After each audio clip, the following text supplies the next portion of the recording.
கன்னி ராசி, மேஷ லக்னம். ராசி அதிபதி புதன், லக்னாதிபதி செவ்வாய், சந்திரன் 6ஆம் வீட்டுல இருக்காரு. ஸோ இவங்களுக்கு மேஷத்தினுடைய கேரக்டர் இவங்களுக்கு அதிகமா இருக்கும். எப்படின்னா, ஒரு செயலை செய்யணும் முடிவு பண்ணாங்கன்னா அது செஞ்சே தீரணுன்ற எண்ணம் அதிகமா இருக்கும்.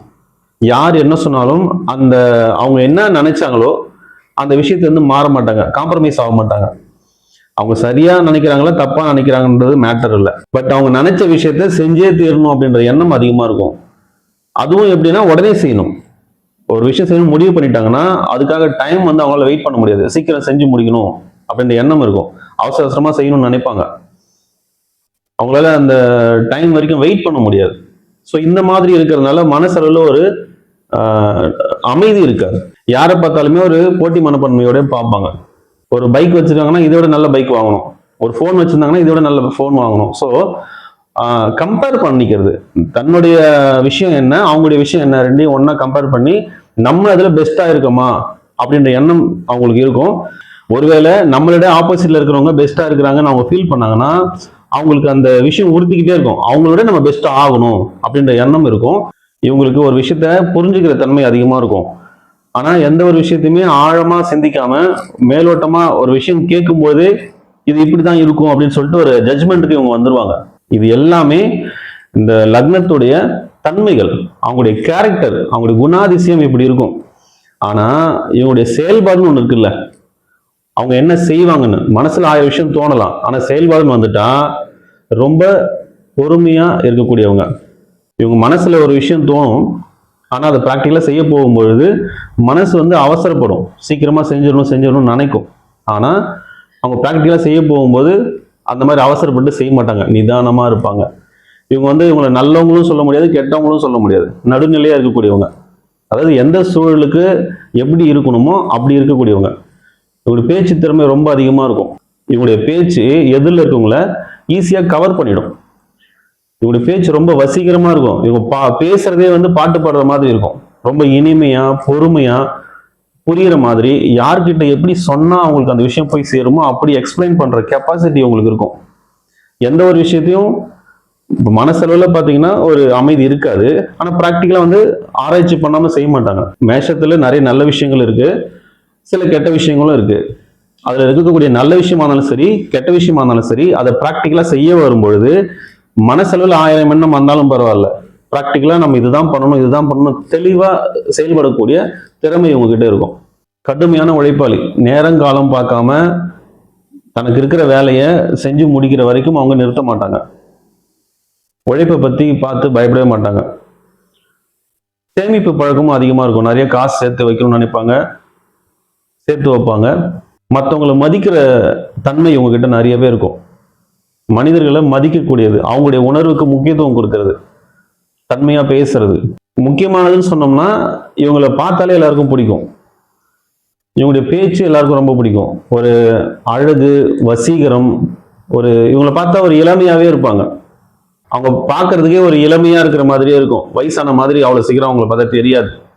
இறக்க குணம் ரொம்ப அதிகமா இருக்கும். எந்த ஒரு விஷயத்தையும் ஈஸியா பார்த்த உடனே புரிஞ்சுக்கிற தன்மை இவங்ககிட்ட இருக்கும். அப்சர்வேஷன் கெப்பாசிட்டி ரொம்ப அதிகமா இருக்கும். ஞாபக சக்தி ரொம்ப அதிகமா இருக்கும். இவங்களுடைய பேச்சே பார்த்தீங்கன்னா ஏதாவது ஒரு ஆர்குமெண்ட் வந்துருச்சு அப்படின்னு சொன்னா கரெக்டா பாயிண்ட் எடுத்து வச்சு பேசுவாங்க. 10 வருஷத்துக்கு முன்னாடி நடந்த சம்பவத்தை எடுத்து வச்சு அன்னைக்கு இது நடந்தது, நீ இப்படி பேசின, நான் இப்படி பேசினேன், அங்க என்ன நடந்துன்றத லைவா அப்படியே நம்ம படம் பார்த்தா எப்படி இருக்குமோ அப்படி எக்ஸ்பிளைன் பண்ணுவாங்க. லக்னம், ராசி இது ரெண்டும் முதல்ல எப்படி வேலை செய்யுதுன்றதை நம்ம தெரிஞ்சுக்கலாம்.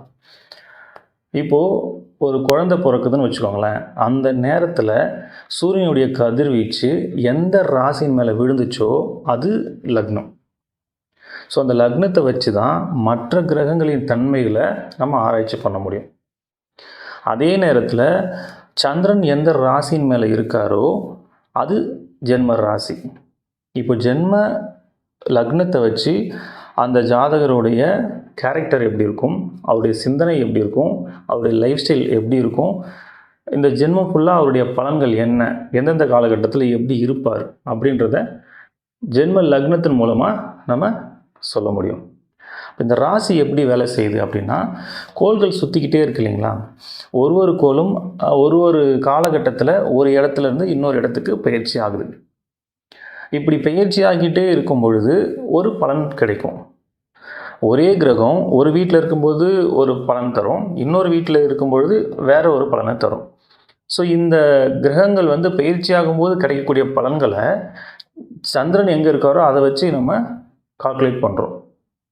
அதுதான் ராசி. ஸோ நீங்கள் பார்த்தீங்கன்னா ராசி பலன் தான் எங்கேயுமே சொல்லுவாங்க. ஏன் அப்படின்னா லக்னம்ன்றது ஃபிக்ஸ்டு. நீங்கள் பிறக்கும் பொழுது இந்த ஜென்மம் ஃபுல்லாக உங்களுக்கு என்ன பலன்றதை அங்கே ஃபிக்ஸ் பண்ணியாச்சு. அதே போல் நட்சத்திரமும் அதுக்கேற்ற மாதிரி பலன்கள் இருக்குது. தசாபுத்திகள் நடத்தக்கூடிய கிரகங்களுக்கு ஏற்ற பலன்களும் உங்களுக்கு இருக்குது. ஆனால் இந்த ராசி பலன் வந்து கோள்கள் மாறிக்கிட்டே இருக்கும் பொழுது ஒரு பலன் தர்றதுனால அது பலன் மாறிக்கிட்டே இருக்கும். அதனால் ராசி பலன் நம்ம சொல்கிற மாதிரி இருக்குது. லக்னம் அப்படின்றது ஒருத்தருடைய சிந்தனை, அவருடைய கேரக்டர் எப்படி இருக்கும் அப்படின்றத சொல்லக்கூடியது. இந்த ராசி அப்படின்றது வந்து தன்னுடைய செயல்பாடுகளை பற்றி சொல்லக்கூடியது. இப்போ உதாரணத்துக்கு ஒருத்தர் கன்னி லக்னத்தில் பிறந்திருக்காருன்னு வச்சுக்கோங்களேன். அந்த கன்னி லக்னத்துக்கு உண்டான அத்தனை குணங்களும் அவருக்கு இருக்கும். மேஷ ராசியில் பிறந்திருக்காருன்னு வச்சுக்கோங்களேன். மேஷ ராசிக்கு உண்டான அத்தனை செயல்களும் அவங்க செய்வாங்க. கன்னி லக்னத்துக்கு உண்டான சிந்தனைகள் இருக்கும், ஆனால் செயல்பாடு எல்லாமே மேஷ ராசிக்கு உண்டான செயல்பாடுகள் தான் அங்கே அதிகமாக இருக்கும். ஒரு பிரச்சனை அப்படின்னா அந்த பிரச்சனை எதனால் வந்துச்சு, அதை எப்படி சரி பண்ணலாம், அதை பேசியே சரி பண்ணக்கூடிய அந்த விஷயம் எல்லாமே கன்னி லக்னத்துக்கு இருக்கும். தன்னை வந்து நம்ம தப்பு பண்ணாமலே பழி சொல்லிட்டா கூட அவங்களுக்கு அதை புரிய வச்சு ஆப்போசிட் சைடு யோசிக்கிறது, நிதானமாக இருக்கிறது, இந்த விஷயம்லாம் அந்த கன்னி லக்னத்துக்கு இருக்கும். ஆனால் மேஷ ராசியை பொறுத்த வரைக்கும் என்னை எப்படி நீங்கள் என்னை தப்பு சொல்லலாம், அந்த கோபம் வந்துடும். அந்த கோபத்தோட அந்த தன்னுடைய உணர்வு வந்து வெளிப்படுத்தக்கூடிய அந்த தன்மை மேஷராசிக்கு இருக்கும். ஸோ மனசில் பார்த்தீங்கன்னா அவங்க நிதானமாக தான் இருப்பாங்க. நம்ம வந்து அவங்கள கேட்கணும், அவங்க சைடு நம்ம என்ன நியாயத்தை கேட்கணும், அவங்க சைடு யோசிக்கணும்லாம் இருக்கும். ஆனால் செயல்படும் பார்த்தா அந்த டைமில் டக்குன்னு கோவப்பட்டுருவாங்க. அப்புறமா யோசிப்பாங்க, நம்ம வந்து இந்த மாதிரி பேசியிருக்கக்கூடாது, நம்ம பொறுமையாக இருந்திருக்கணும். ஸோ இந்த டிஃப்ரென்ஸ் வர்றதுக்கு காரணம் லக்னமும் ராசியும் கிளாஷ் ஆகுது.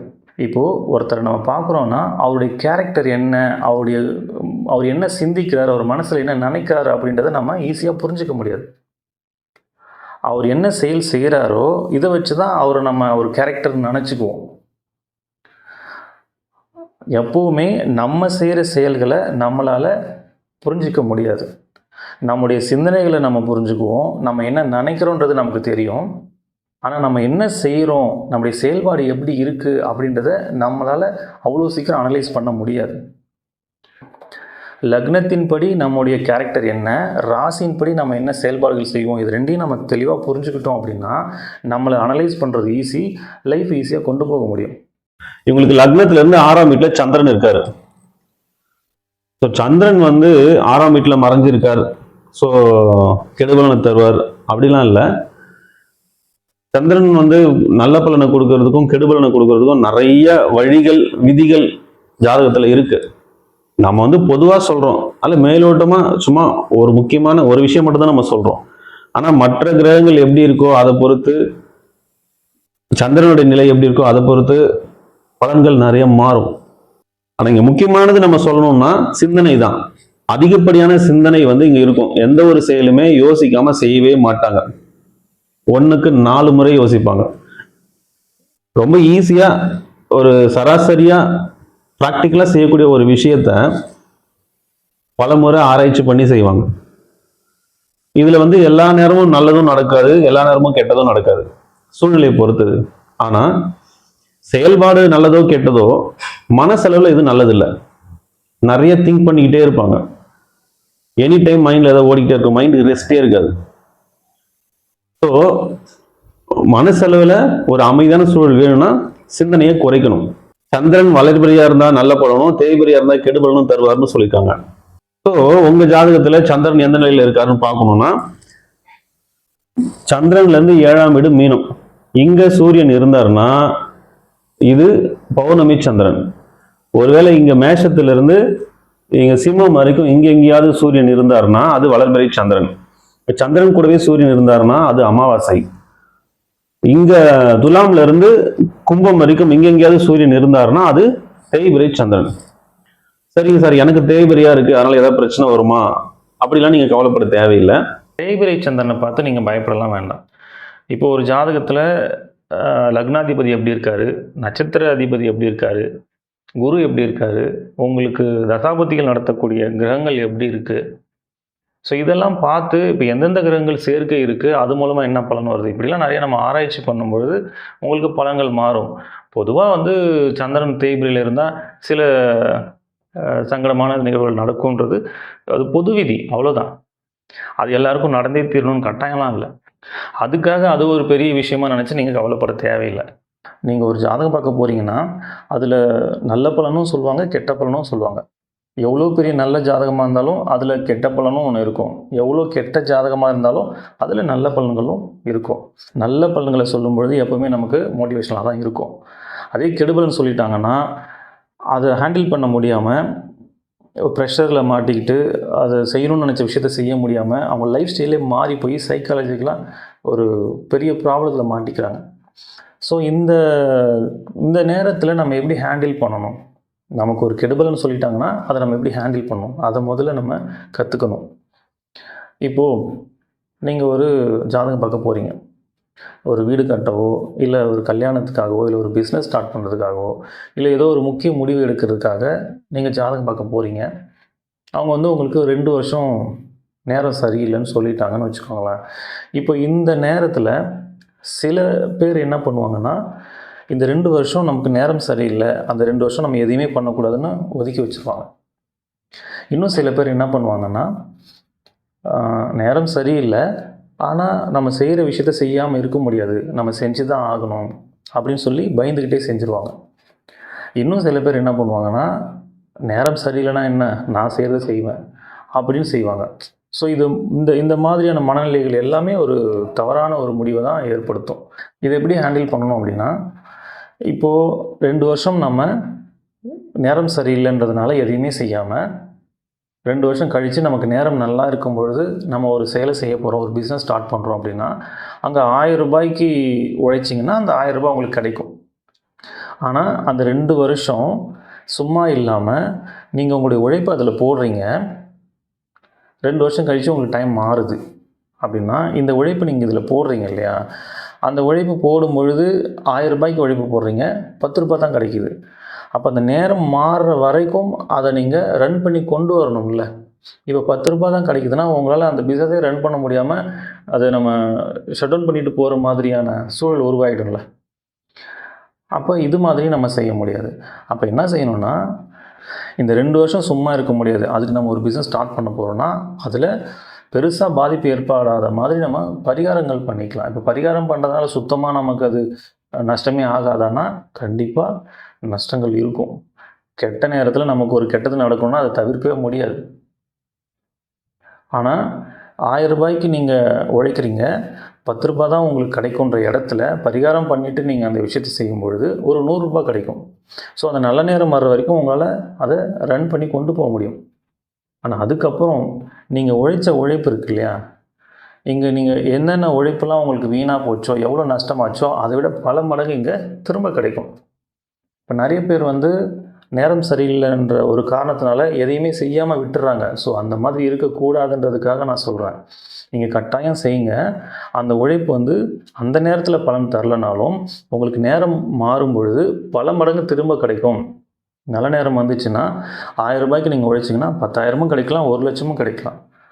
அதுக்கு நீங்கள் என்ன பண்ணியிருக்கணும், கெட்ட நேரமாக இருந்தால் கூட உங்களோட உழைப்பை மிஸ் பண்ணக்கூடாது. நீங்கள் எல்லா நாளும் அந்த உழைப்பை போட்டுக்கிட்டே இருக்கணும். அதுக்கு தான் சொன்னேன், வெறும் உழைப்பு மட்டும் நீங்கள் போடும் பொழுது அந்த நல்ல நேரம் வரைக்கும் அந்த பிஸ்னஸை கொண்டு போக முடியாமல் போகலாம். அதுக்கு தான் சின்ன சின்ன பரிகாரங்கள் பண்ணிக்கணும். பரிகாரம் பண்ணணும்னா பணம் செலவு பண்ணி தான் பண்ணணும், கட்டாயம்லாம் இல்லை. பணம் செலவு செய்யாமலே நிறைய பரிகாரங்கள் செய்ய முடியும். அது என்னன்றது நான் திரும்ப பின்னாடி சொல்கிறேன். ஸோ எவ்வளோ கெடுபலன்கள் நம்ம ஜாதகத்தில் இருந்தாலும் அதை சரி பண்ணுறதுக்கு ஆப்ஷன் ஒன்று இருக்குது.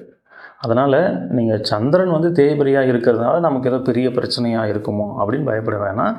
அதனால் வரக்கூடிய பாதிப்புகளை நம்ம சரி செய்கிறதுக்கும் நம்மக்கிட்ட வாய்ப்புகள் இருக்கும். அந்த ஜாதகத்தில் பார்க்கும்பொழுது கண்டிப்பாக இருக்கும். அதனால் நீங்கள் பயப்பட வேண்டாம். இவங்களுக்கு வேலை எது மாதிரிலாம் அமையும்னு சொன்னால், அதிகமான ஆர்வம் இவங்களுக்கு எது மேலே இருக்கும் அப்படின்னா ஒரு டீச்சிங் லைனில் ஆர்வம் அதிகமாக இருக்கும்.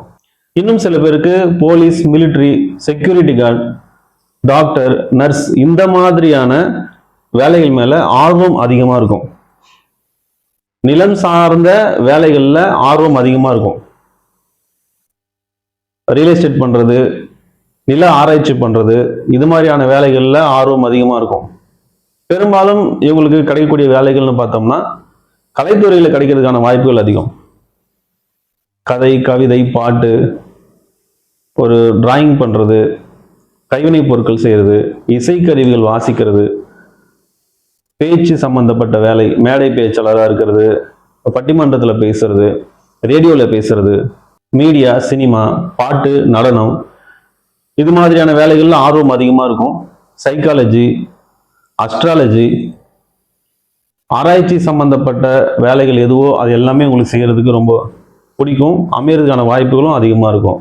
அக்கௌண்டண்ட்டாக இருக்கிறது, ஆடிட்டராக இருக்கிறது, பேங்க்ல ஒர்க் பண்ணுறது, ஒரு மிஷினரி சம்பந்தப்பட்ட வேலைகள், இன்ஜினியர், மெக்கானிக்கல் இன்ஜினியராக இருக்கிறது, டெக்னிக்கலாக செய்யக்கூடிய வேலைகள், இது எல்லாமே உங்களுக்கு கிடைக்கும்.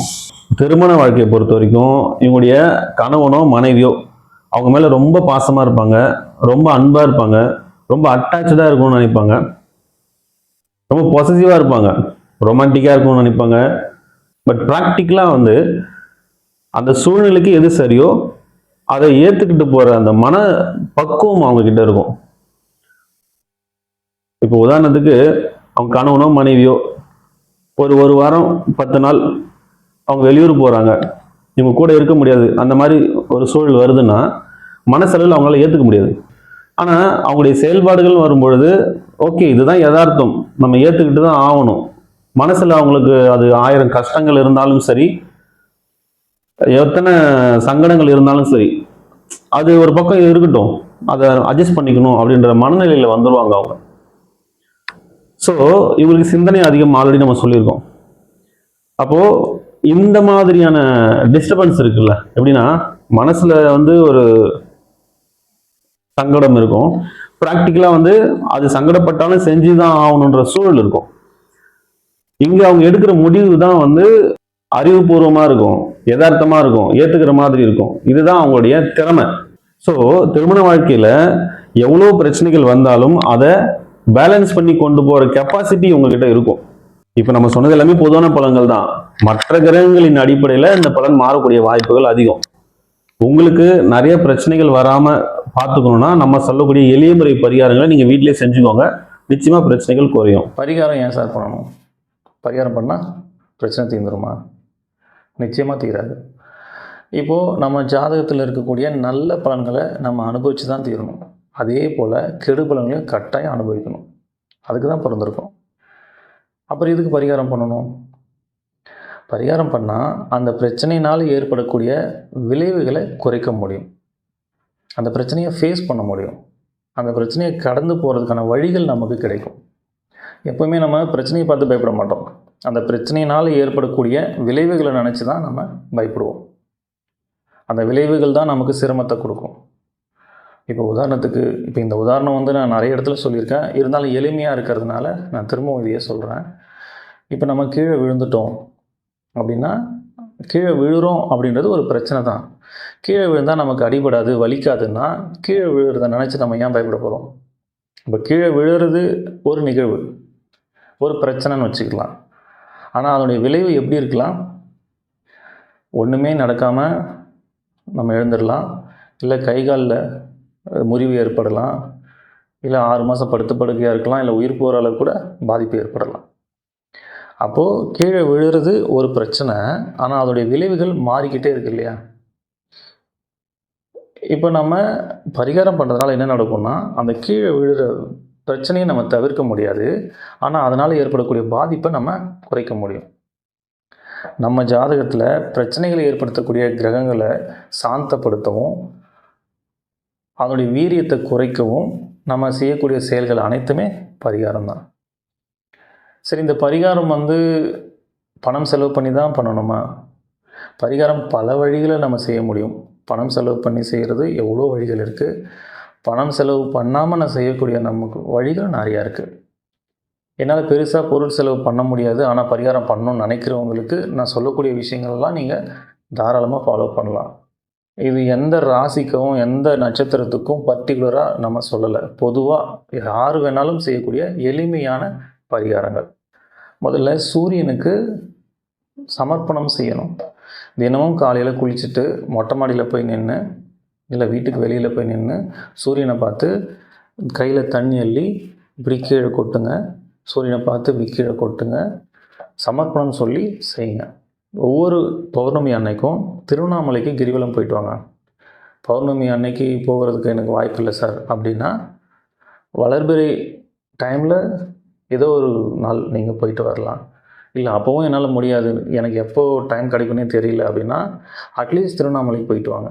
என்னால் திருவண்ணாமலைக்கு போகிற அளவுக்கு எனக்கு சுச்சுவேஷன் இல்லை சார் அப்படின்னா, நீங்கள் எங்கே இருக்கீங்களோ அங்கேயே நீங்கள் மொட்டை மாடியிலேருந்து சந்திரனுடைய ஒளியில் உங்களால் எவ்வளோ நேரம் இருக்க முடியுமோ இருக்கலாம் பௌர்ணமி அன்னைக்கு. அடுத்தது நவகிரகங்களை சுற்றுங்க.